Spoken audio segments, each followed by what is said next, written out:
process to rely on when times get tough, a method or a plan to confront negative situations when they arise.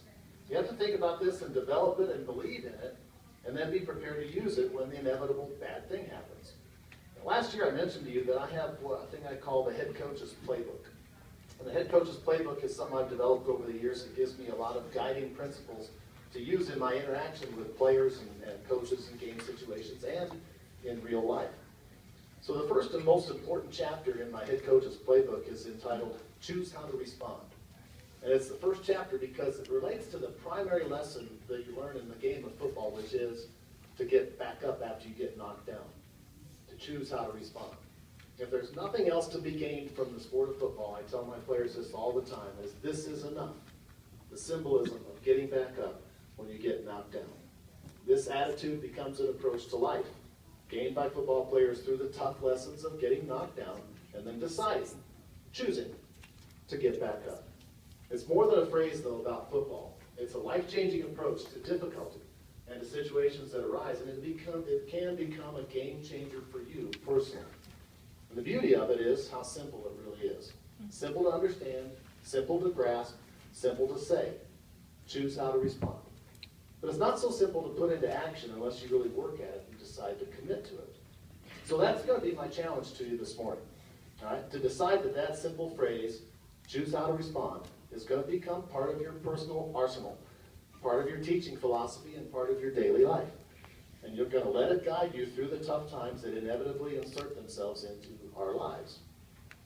During my 41 years as a head football coach, I taught this phrase to my staff and my players every single year, along with the other chapters of the head coach's playbook. But this one was this one single chapter that everyone remembered forever.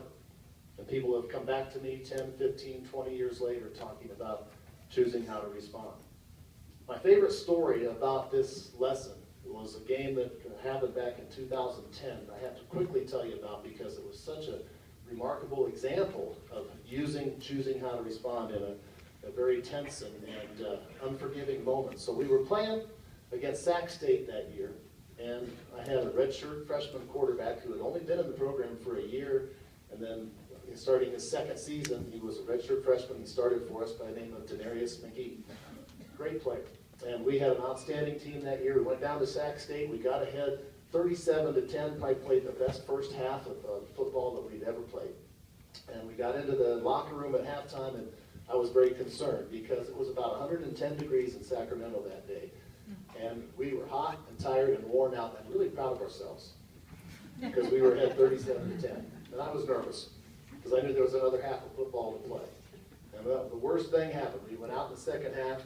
We were very tired and hot from the temperatures, and like I said, very proud of ourselves for that first half. And we went out and Sac State came back and scored 4 straight touchdowns and got ahead 38-37, and it was on.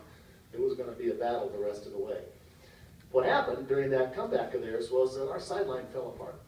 Guys started getting angry with each other. There was words exchanged. There was the offense getting upset with the defense, and vice versa. And my young quarterback, Denarius McGee, playing in his first season, again, only been here for a year, listening to the things we had talked about, started going up and down the sideline, and he said, "Hey, we got to choose how to respond here. We got to choose how to respond." And he helped me. He helped the coaches. He helped all of the guys on the sideline to realize that we couldn't do anything about the fact that Sac State came back, but we could do something about the rest of that football game. And we did. We battled back. We continued to struggle through the rest of the game, and we ended up winning that game in overtime by 3 points. It was a defensive struggle, 64-61 final score. But it